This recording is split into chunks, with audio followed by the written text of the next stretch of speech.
live from the National News Studio, Sri Lanka.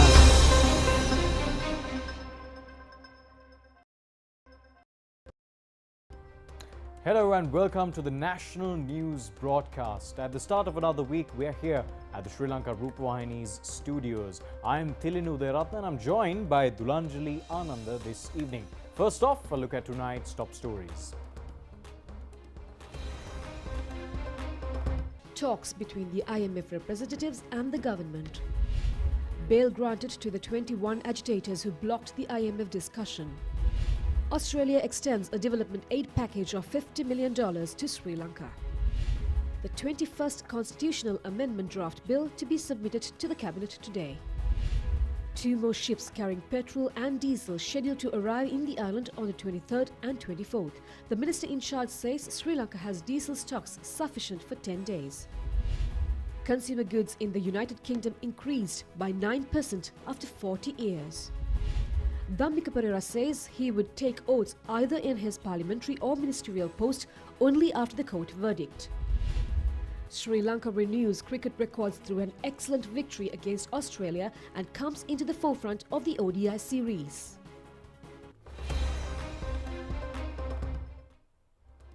Well, on your top local story this evening, Prime Minister Ranil Wickremesinghe has commenced the first round of discussions with the group of visiting officials of the International Monetary Fund at the Prime Minister's office today. The Prime Minister's office says that talks were commenced at 9 a.m. today with the participation of 10 officials of the IMF. The Sri Lankan team of representatives other than the Prime Minister included Secretary to the Ministry of Finance K.M. Mahinda Siriwardana, Governor of the Central Bank Dr. Nandalal Veerasinghe and Prime Minister's Senior Advisor Dr. A.H.S. Samaratunga. Major attention has been focused at the talks on Sri Lanka receiving an IMF short-term financial assistance amounting to $4 billion in order for the country to come out of the economic crisis. The Ministry of Finance says the arrival of the Secretary to the Ministry for the talks has been delayed by around half an hour as a result of the Galle-Face agitators blocking the portion of the Lotus Road in front of the Ministry of Finance this morning. It has also been pointed out that the Lotus Road was obstructed on the suspicion that talks with the IMF representatives was to be conducted at the Finance Ministry. 21 protesters who were taken into custody last night over engaging in a protest blocking the Lotus Road entrance leading to the Presidential Secretariat have been released on bail. They have blocked the other entrance from the Lotus Road at dawn today. Both entrances to the Ministry of Finance and the Office of the Treasury remained closed until this morning, as the staff and the general public were unable to arrive at these offices to obtain services. The police were compelled to arrest 21 agitators who have behaved in an unruly manner. The Galle-Face protest is being conducted for the 73rd day today. A large group of people has remained at the back entrance of the Presidential Secretariat uttering slogans last night.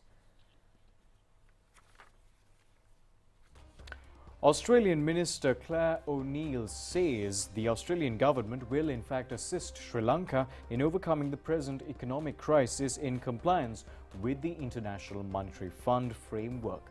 Australian Minister for Home Affairs Claire O'Neill, who is on an official visit to Sri Lanka, made these remarks when she called on President Gotabaya Rajapaksa at the President's house in Colombo. The Zero Chance campaign for illegal migration and human trafficking is the policy of the government of Australia. President Rajapaksa, explaining the steps that he had taken when he was the Defence Secretary to prevent illegal migration, said that the Navy is taking such actions as necessary to prevent illegal migration. President Rajapaksa appreciated the support of the Australian government in providing naval, technical and material assistance and noted that the two countries were working closely together. Australia is on high alert for security in the Indian Ocean. President Rajapaksa stated that the Sri Lankan government would extend its fullest support to maintaining the Indian Ocean as a security zone. It was also revealed that around 50 Navy personnel are currently in Australia for special training. The President commenced such training opportunities and their cooperation with the Sri Lankan security forces. She also said that her government is ready to assist in the regulation of fishermen, the promotion of vocational and technical education, and to make Sri Lanka a hub for higher education for international students. Minister Professor G.L. Peiris and High Commissioner of Australia to Sri Lanka, David Hawley, were present at this occasion. Prime Minister Ranil Wickremesinghe held discussions with Australia's Minister of Home Affairs Claire O'Neill today at the Prime Minister's office.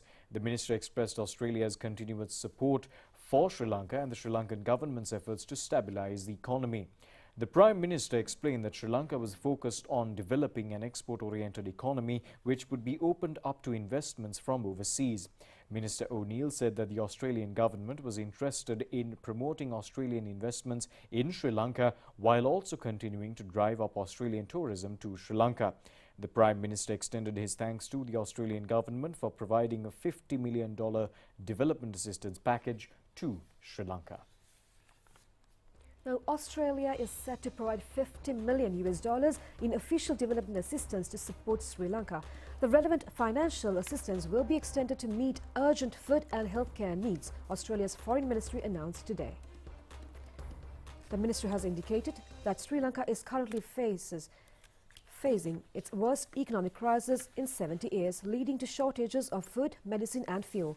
The Australian government has further indicated that there will be deeper consequences for the Asian region if the crisis persists. Accordingly, the statement has said that an immediate $22 million of assistance will be directed to the World Food Programme for emergency food assistance to help 3 million people in the country to meet their daily nutritional needs. Australia will also provide $23 million in development assistance to Sri Lanka in 2022-2023 period. The Australian Foreign Ministry further said. The Australian Foreign Ministry also indicated that these contributions are in addition to $5 million recently provided to United Nations agencies for Sri Lanka. Minister of Justice Vijayadasa Rajapaksa says that the 21st Constitutional Amendment draft bill is scheduled to be presented to the Cabinet today. Addressing a media briefing in Colombo today, he further said that the revision has been drafted by taking into account and consideration the opinions expressed by all political parties and civil organizations. Minister Vijayadasa Rajapaksa said that the approval of the Cabinet is scheduled to be received at today's Cabinet meeting. After the Cabinet approval, the endorsements of the Attorney General and legal draftsmen will be obtained. Thereafter, the relevant Gazette notification will be issued and the draft could be tabled in Parliament. The Minister added that all inappropriate revisions of the 20th Amendment will be withdrawn and the 19th Amendment will have to be further revised in order to suit the present day's requirements. The Minister, Professor G.L. Peiris, held a meeting with Australia's Minister for Home Affairs, Claire O'Neill, during her visit to Sri Lanka. The two ministers noted the strong bilateral relationship built on cooperation and determination to achieve shared interests, growing trade, investments and education opportunities, combating transnational crime as well as forging strong people-to-people links. This is the first overseas visit Minister O'Neill has undertaken as the Home Affairs Minister, reflecting the importance Australia places on the bilateral relationship with Sri Lanka, particularly during the 75th anniversary of bilateral relations. The two ministers recommitted their resolve to continue working together to thwart people smugglers and to prevent the loss of life and risk to livelihood of innocent people from illegal migration attempts. The two ministers also noted the strong bilateral cooperation between the two countries in intelligence sharing, deterrence, disruption, interception and returns under the border security operations known as Operation Sovereign Borders. The visiting minister reiterated Australia's strong support to Sri Lanka in its efforts to overcome the current economic challenges and agreed to cooperate with Sri Lanka in this context. Minister Kanchana Wijesekara requests the general public not to remain in queues to purchase fuel and petrol in the next 3 days unless there is an emergency. The country has in its possession stocks of diesel sufficient for 10 days. Measures have been taken to release diesel stocks to the market in higher quantities than in other days in the next 10 days. The minister has expressed optimism to relieve congestion through these measures. 2 ships carrying petrol and diesel supplies are scheduled to reach the island on the 23rd and 24th of this month. However, long queues could be witnessed at filling stations even at present. Some stations have been closed down too due to the lack of fuel. A person who has arrived at the filling station in Palavatta, Meegahatanna, was reported to have engaged in a row with the person in front of him in the queue. This person was also reported to have attempted to snatch the firearm of a soldier on duty at the filling station. The soldier was said to have fired shots into the sky. The suspect has been arrested by the Meegahatanna police station. Our correspondent says the filling station in Bellavaya has received fuel yesterday after several days. A heated situation occurred as a result of a group who came to receive fuel by carrying detached fuel tanks of motorcycles before providing fuel to persons who remained in the queue for several days. The situation has been diffused by the Bellavaya police and the filling station management. A similar tense environment has been reported due to the confrontation between those who were stranded in a queue and the police at a filling station in Gampola last night. Such incidents are being reported constantly as a result of outside parties attempting to infiltrate queues. Some groups have protested over giving prominence to state employees. Teachers in the district of Kalutara at GCE O-level paper marking duties engaged in a protest in Kalutara this morning on the difficulties confronted by them in purchasing fuel from filling stations. Similar protests by teachers engaged in paper marking duties have taken place at the Horana Takshila Central College in Hatton.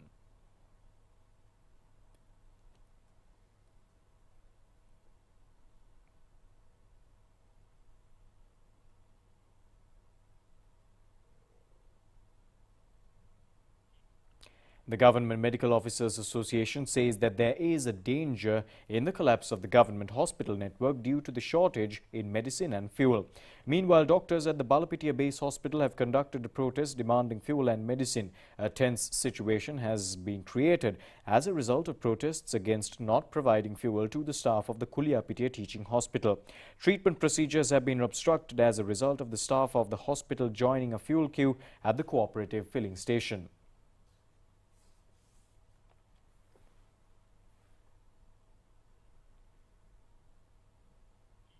Common transport services have been severely affected by the fuel shortage. The Ceylon Private Bus Owners Association said yesterday that only 50% of bus transport was scheduled for today.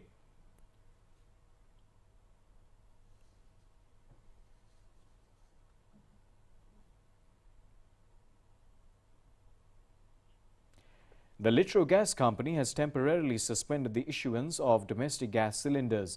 Cylinders are being issued only for essential services. The date of the arrival of a ship carrying gas supplies could not be confirmed. Therefore, it requests consumers not to stand in queues to purchase gas.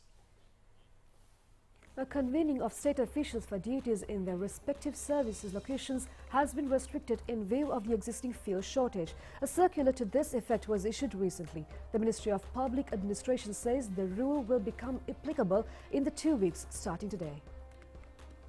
Circular of the Ministry of Public Administration and Home Affairs has informed heads of government institutions to take measures to perform the state services without obstructions. When convening the minimum number of workers for duties, a shift system or other systematic methodology will have to be adapted. The circular further points out that on the days when state employees are not required to be present at their workplaces, they should be prepared to engage in their duties through the online system. However, the conditions of the circular does not apply in connection with the essential services. Such services are to be conducted according to the normal procedures. It has also been reported that all schools other than those in Jaffna district engaged in the GCE ordinary level answer script evaluation process have functioned as usual. A decline in the attendance of the students has been witnessed despite teachers reporting to duties. Minister Sushil Premjanth requests all teachers to engage in educational activities of students at this moment via the online system.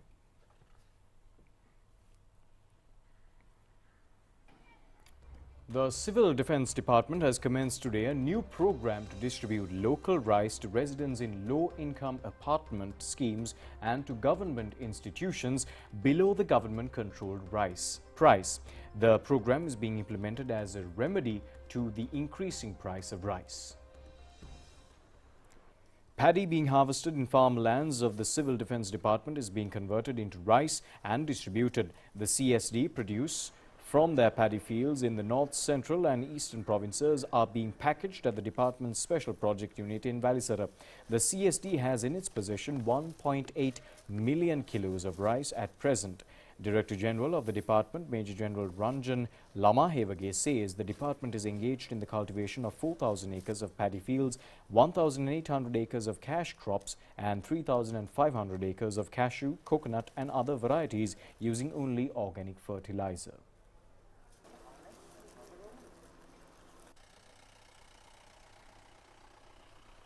The initial stocks of packeted rice has been delivered to apartment schemes in Dematagoda and Battaramulla and to state institutions today.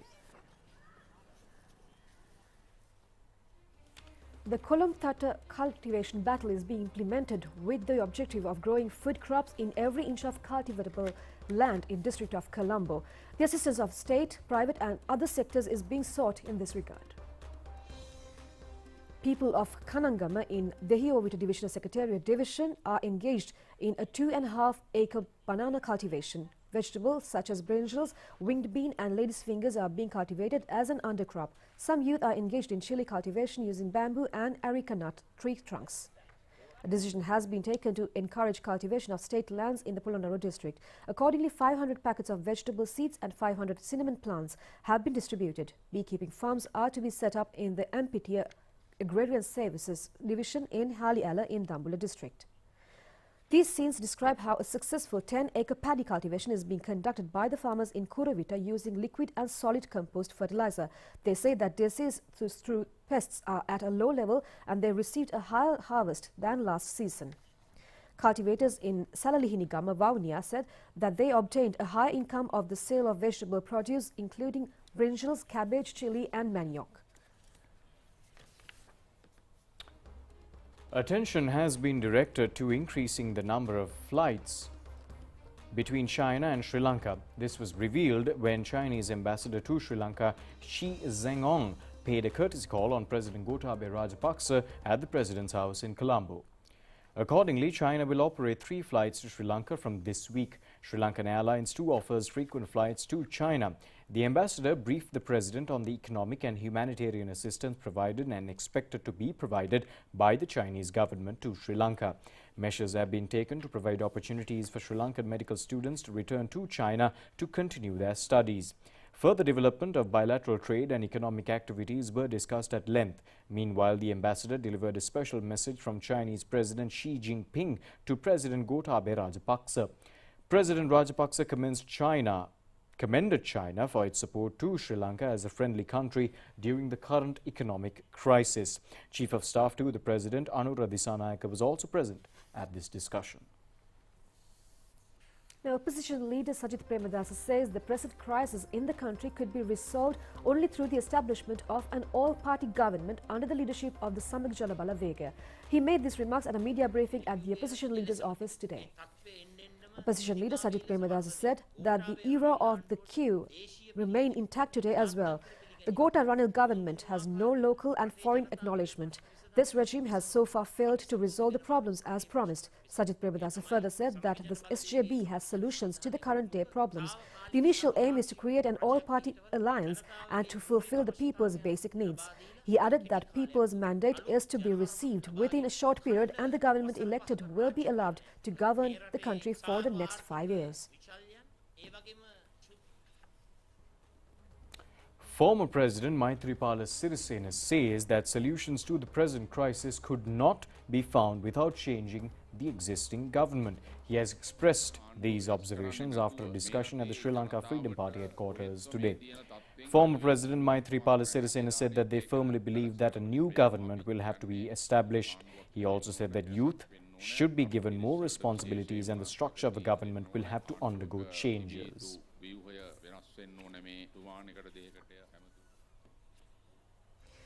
World Food Programme has commenced a humanitarian program to provide food aid to vulnerable groups in Colombo Municipality Council area. 2,400 expecting mothers will receive food vouchers under this program. Commencing the first stage, over 400 expecting mothers from central and northern Colombo areas received food vouchers today. Value of 15,000 food and essential items can be received using one food coupon. Enhancing the nutritional status among the expecting mothers is the main objective of this humanitarian program. It was launched under the patronage of Anita Webb, the Regional Deputy Director of the World Food Programme. Mayor of Colombo, Rosie Senanaika, also participated in the opening ceremony. Regional Deputy Director, WFP, explained the measures taken by her organization to provide emergency aid to Sri Lanka.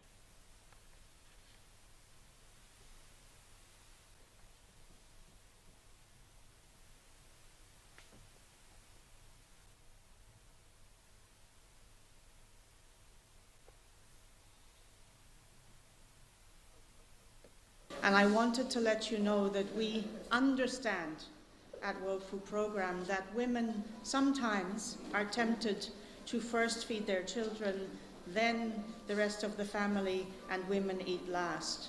But we know that you are so important, and therefore we are issuing some vouchers so that you can buy some food to keep yourself and your baby and your children healthy. It is a real honor to be here to meet you. It is a very touching moment to be here in a time when things are very difficult. But we know that you are strong. You would not be this far if you weren't strong. And we will stand by you to assist you through these very difficult times. It is a real privilege for us to be able to work with the Colombo Municipal Council and Madam Mayor to assist you to make sure that yourselves and your families have enough to eat. And it's time for some more news in brief.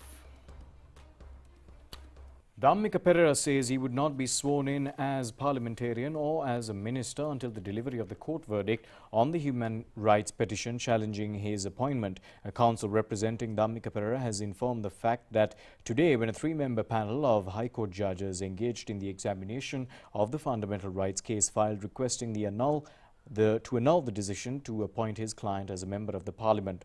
Further hearings of the case have been adjourned till tomorrow. An enjoining order against the Central Committee of the Sri Lanka Freedom Party, including its president and former president Maithripala Sirisena, preventing expulsion and engaging in obstructions over the official SLFP positions of Minister Nimal Siripala de Silva, has been extended till the 22nd of this month. The decision has been taken when the case was taken up for hearing before Colombo District Court Judge Purnima Paranagama today.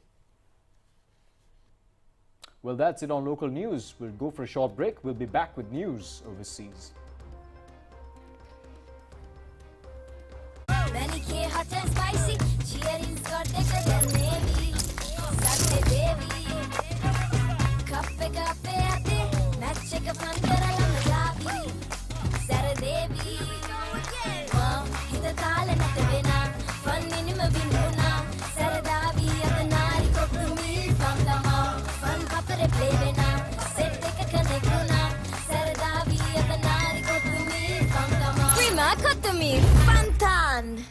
අසීමාන්තික බලාපොරොත්තු කාලයත් සමග මියදෙන්නට නොදී සීනුවනින් යුතුව අලුත් ගමනකට සැරසෙන තාරුණ්‍යයේ පෙර ගමන සවිමත් කරන්නට NB අපි සූදානම්.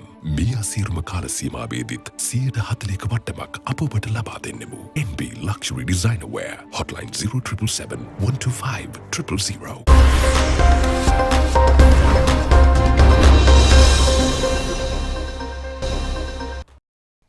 Welcome back.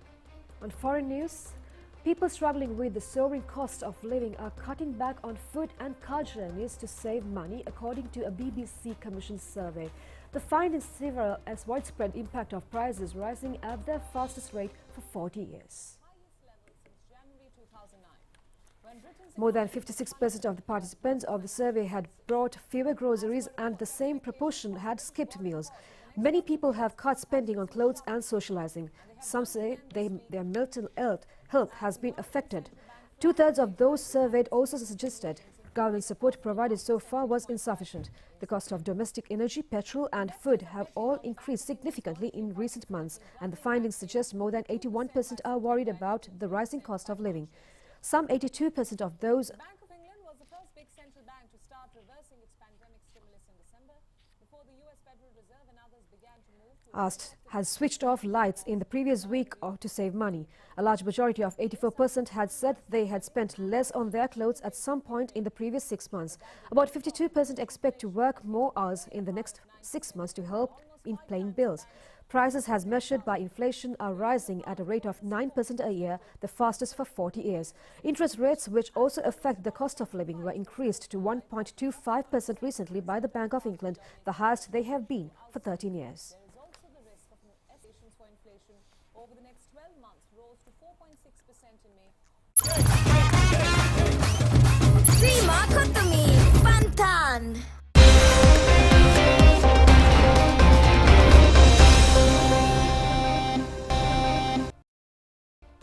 Welcome back, and we take a look at sports news. Well, phenomenal scenes and emotions at the R. Premadasa Stadium last night as Sri Lanka clinched victory against Australia in the third ODI in the current series. And not just that, we've gone across many records, including the highest run chase at the R. Premadasa Stadium, the highest individual score by a Sri Lankan against an Australian team, and the highest second wicket partnership. More news with Dulanjali.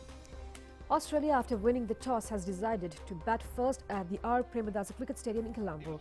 The innings was opened by captain Aaron Finch and David Warner, but their partnership was scored 10 runs. Jeffrey Van der Say bowled out Marnaz Labuschagne, captain, for 29 runs, bringing down the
We'll catch the live action of the next ODI tomorrow on Channel I. With that wraps up tonight's edition of the English News here at Rupavahini. Join us once again tomorrow. Until then, thanks for watching. Have a great night.